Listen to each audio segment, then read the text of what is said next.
Hello, Al pals. This is Big Al. Welcome to Big Al Presents. Just a few quick thoughts on Disney Pixar's Lightyear. I had a chance to watch it and wanted to just share a few thoughts on it. Before I do that, spoiler warning, there may be a few plot points I bring up that you may not want to know. If you are one of those people who don't want any spoilers, stop here, come back later, see if you agree with what I thought about the film. I'm not going to be very long with it. Just a few quick thoughts. So let's get to it. My thoughts on Lightyear. I, like many people out there, have loved the Toy Story franchise, loved the character of Buzz Lightyear, and when they announced that they were doing a film which would basically be the film that young Andy saw that led him to be a fan of the character of Buzz Lightyear, hence wanting the toy, I was cautiously optimistic. They announced Chris Evans doing the voice, and I was like, okay, let's see how this does. Nothing against Chris Evans, but we're used to Tim Allen, but let's see how it goes. Then you start hearing about a same-sex kiss, and you're like, okay, well, there go several countries that aren't going to watch it, but let's see how intrusive they try to make something in the story, see if it's wedged in as some kind of virtue signaling kind of aspect. I will say now, it's not. It's just a character choice, and these two characters kiss a couple times. It's quick and maybe takes about 2 seconds of the film, and doesn't take away anything from the film and doesn't give anything to the film. It's just kind of there. But several countries' money will not be going to Disney Pixar. So, well, that's a choice they made. So I watched the film and I really wanted to like it. I was like, let's see. And I didn't. Sadly, the film bored me.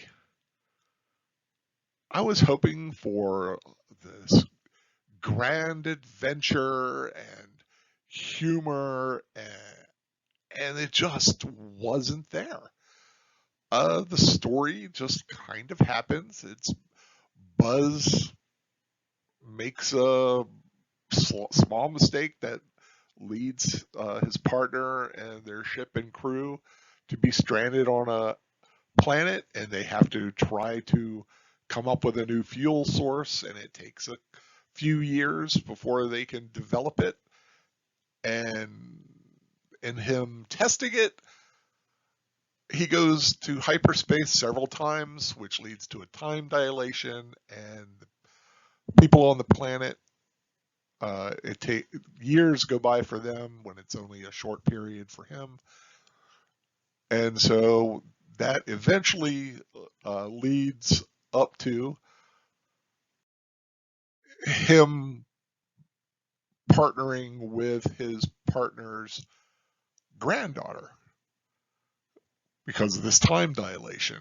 And when he ends up in this time era, this is when Zurg and his robots have attacked for some reason. Uh, some reason. I don't know, just is. And then it basically is just him running from the robots and him trying to get his fuel source back so he could try to correct what he did wrong in the past and get the big turnip and all the people that are still on the planet off. And I was like, is there some big dramatic action scene? And what I was waiting for just never really happened. They had an action scene, but it was just kind of there. There is a plot twist with Zurg that is seen a mile away for anybody who has half a brain. And There are some nice character moments. You know, it does have some emotional resonance in the film, but it just was almost ponderous to watch. The only character outside of Buzz I really kind of came to like was the cat, Socks.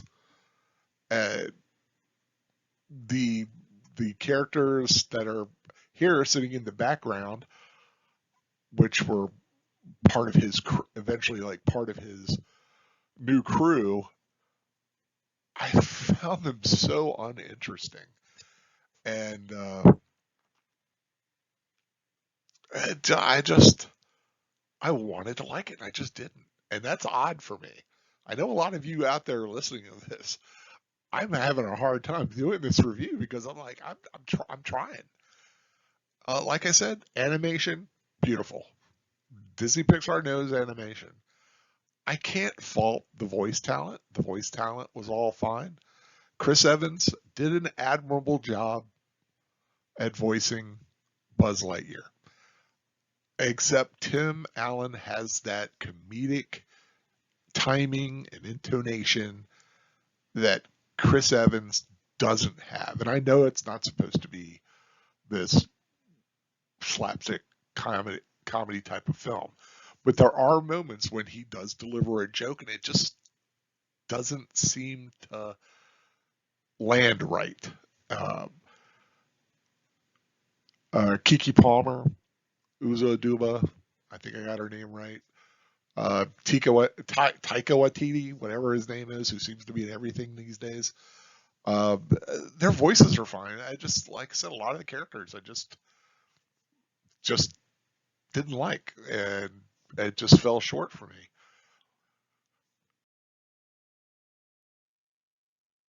So I've been giving it thought. What am I going to give this film?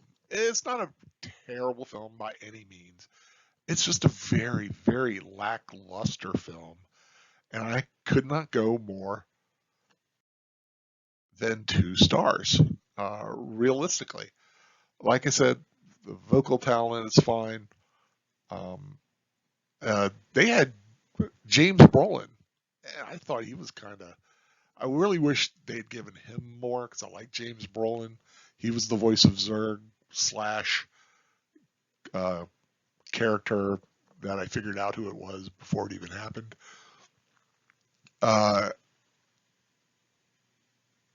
but I just felt very let down by the film, sadly. Hopefully, if you do decide to go and see this film and are a fan, that your mileage may vary. You may find this a great film. Like I said, it's got some good aspects, but just overall, I couldn't go any more than 2 stars for it. Uh, that being said, I hope you subscribe to my channel, Big Al Presents. More reviews, rewatches, and rambles in the weeks and months to come. If you like this video, please give it a thumbs up, share it around to friends and possible future Al Pals. Could always use some more Al Pals.